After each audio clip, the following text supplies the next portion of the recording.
सुबह के 5 बजे थे। मोहल्ला अभी सो रहा था, लेकिन राधा उठ चुकी थी। चूल्हे पर चाय चढ़ाते हुए वो दिन की योजना बना रही थी।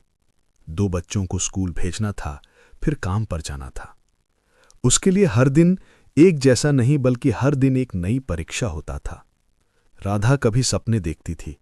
वो पढ़ लिख कर नर्स बनना चाहती थी, लेकिन शादी, फिर पति की बीमारी और अचानक मौत, इन सब ने उसके सपनों को रास्ते में ही रोक दिया।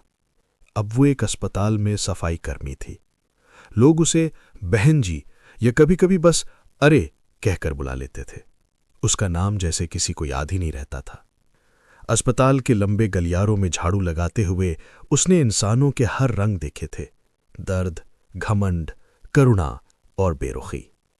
कुछ डॉक्टर उससे सम्मान से बात करते, लेकिन ज्यादातर लोग उसे देखना भी जरूरी नहीं समझते थे। एक दिन आईसीयू के बाहर झाड़ू लगाते समय एक नर्स ने झिल्लाकर कहा, अरे जल्दी करो, यहां सफाई चाहिए। राधा ने बिना कुछ कहे काम तेज कर दिया, लेकिन भीतर कहीं कुछ चुप गया। क्या इंसान की पहचान सिर्फ उसकी वर्दी होती है? उसी दिन अस्पताल में एक बुजुर्ग शिक्षक भर्ती हुए। उनकी तबीयत गंभीर थी। राधा रोज उनके कमरे के बाहर सफाई करती। कई बार वो उन्हें अकेले लेटे देखती। एक दिन उन्होंने खुद राधा को बुलाया। बेटी, जरा पानी दे दो, उन्होंने कहा।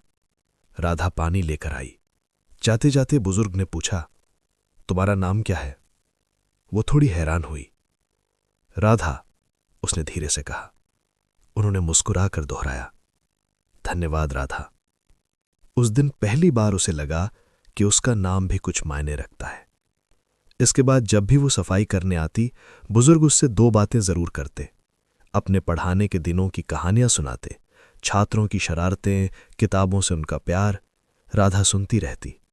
उसे फिर से पढ़ने का मन करने लगा, कुछ ऐसा जो उसने बरसों पहले छोड़ दिया था। एक दिन बुजुर्ग ने उससे पूछा, तुम पढ़ी लिखी हो? राधा ने सर झुका लिया। 12वीं तक पढ़ी थी, लेकिन फिर हालात। उन्होंने बात पूरी नहीं करने दी। हालात हमेशा बहाना नहीं होते राधा, कभी कभी हमें फिर से शुरुआत करनी होती है। कुछ हफ्तों बाद बुजुर्ग ठीक हो गए और अस्पताल से छुट्टी मिल गई। जाते समय उन्होंने राधा को एक कागज दिया। ये एक ओपन स्कूल का फॉर्म है, उन्होंने कहा। अगर मन करे तो भर देना। राधा ने कागज संभाल लिया, लेकिन डर भी था। उम्र, जिम्मेदारियां, समय सब आड़े आ रहे थे। रात को घर आकर उसने बच्चों को पढ़ते देखा। उसे लगा कि अगर वो खुद आगे नहीं बढ़ेगी तो बच्चों को क्या सिखाएगी। अगले दिन उसने फॉर्म भर दिया। पढ़ाई आसान नहीं थी। दिन में अस्पताल, रात में किताबें। कई बार आंखें बंद होने लगती। कभी बच्चे सो जाते तो कभी वो खुद। लेकिन उसने हार नहीं मानी। 1 साल बाद उसने परीक्षा पास कर ली। अस्पताल में किसी को इसकी खास परवाह नहीं थी, लेकिन राधा के लिए ये किसी जीत से कम नहीं था। धीरे धीरे उसने नर्सिंग असिस्टेंट का कोर्स भी शुरू कर दिया। अस्पताल के कुछ लोगों ने मजाक उड़ाया, लेकिन कुछ ने मदद भी की। 3 साल बाद वही राधा अब नर्सिंग असिस्टेंट बन चुकी थी। एक दिन वही नर्स जो कभी उसे अरे कहकर बुलाती थी, अब बोली, राधा जी, जरा मरीज की फाइल दे दीजिए। राधा ने फाइल देते हुए मन ही मन मुस्कुरा दिया। आज भी वो वही गलियारे पार करती है, लेकिन अब उसकी चाल में झिझक नहीं है।